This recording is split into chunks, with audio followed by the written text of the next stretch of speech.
இந்திய தொழிற்சங்க மையம் CITU சார்பில் காலை நேர வணக்கத்தை தெரிவித்துக் கொள்கிறோம். எங்களுடைய அழைப்பை ஏற்று பத்திரிகையாளர் மன்றத்தில் பத்திரிகையாளர் சந்திப்பு நிகழ்ச்சிக்கு வந்திருக்கக்கூடிய அனைவருக்கும் நன்றிகளை தெரிவித்துக் கொள்கிறோம். இந்த பத்திரிகையாளர் சந்திப்பு நிகழ்வில் இந்திய தொழிற்சங்க மையத்தினுடைய மாநில துணைத் தலைவர் தோழர் M. சந்திரன் அவர்களும், தமிழ்நாடு 16வது மாநில மாநாட்டை நடத்தக்கூடிய வரவேற்புக்குழுடைய தலைவர் அன்பு தோழர் C. பத்மநாபன் அவர்களும், இந்திய தொழிற்சங்க மையம் கோவை மாவட்ட குழு தலைவர் K. மனோகரன் அவர்களும் இந்த நிகழ்விலே கலந்து கொண்டிருக்கிறார்கள். என்னுடைய பெயர் R. வேலுசாமி, இந்திய தொழிற்சங்க மையம் CITUடைய மாவட்ட பொருளாளர்.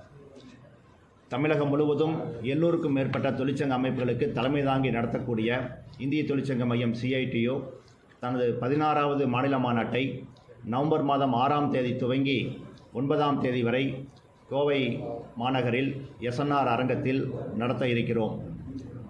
1970ஆம் ஆண்டு துவங்கப்பட்ட CITU இன்றைக்கு 55 ஆண்டுகளை நிறைவு செய்து, கடந்த காலங்களில் 42 ஆண்டுகளுக்கு முன்னால் தனது 4வது மாநில மாநாட்டை கோவையிலே நடத்தியது.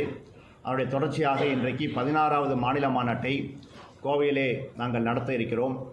இந்த மாநாட்டுடைய துவக்க நிகழ்ச்சிகளாக இந்த அமைப்புக்கு பணியாற்றி உயிர் தியாகம் செய்திருக்கக்கூடிய தியாகிகள் நினைவாக 10க்கும் மேற்பட்ட ஜோதி பயணங்கள் தமிழகம் முழுவதும் இருக்கிற அனைத்து மாவட்டங்களிலும் பயணம் செய்து 5ஆம் தேதி மாலை கோவையிலே சங்கமிக்க இருக்கிறது. இன்று மாலை கோவையில் சின்னியம்பாளையம் தியாகியுடைய நினைவு மேடையில் இருந்து தொழிலாளி வர்க்கத்துடைய உரிமைகளுக்காக தூக்கு மேடையை முத்தமிட்ட சின்னியம்பாளையம் தியாகியுடைய நினைவு சுடர் இன்றைக்கு மாலை அந்த தியாகியுடைய நினைவு மேடையில் இருந்து புறப்பட்டு பல மாவட்டங்களை பயணித்து 5ஆம் தேதி மாலை SNR அரங்கத்தை வந்தடைய இருக்கிறது.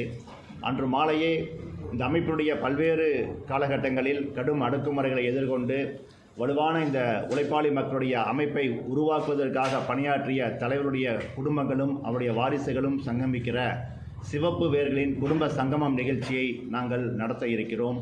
அதேபோல் தமிழகம் முழுவதும், இந்தியா முழுவதும் தொழிற்சங்க அமைப்பினுடைய வரலாற்று நிகழ்வுகளை பதிவு செய்கிற புகைப்பட கண்காட்சியையும் 5ஆம் தேதி மாலை தோழர் காமராஜ் அவர்கள் தலைமையேற்க முன்னாள் நாடாளுமன்ற உறுப்பினர் மரியாதைக்குரிய TK ரங்கராஜன் அவர்கள் அந்த கண்காட்சியை திறந்து வைக்க இருக்கிறார்.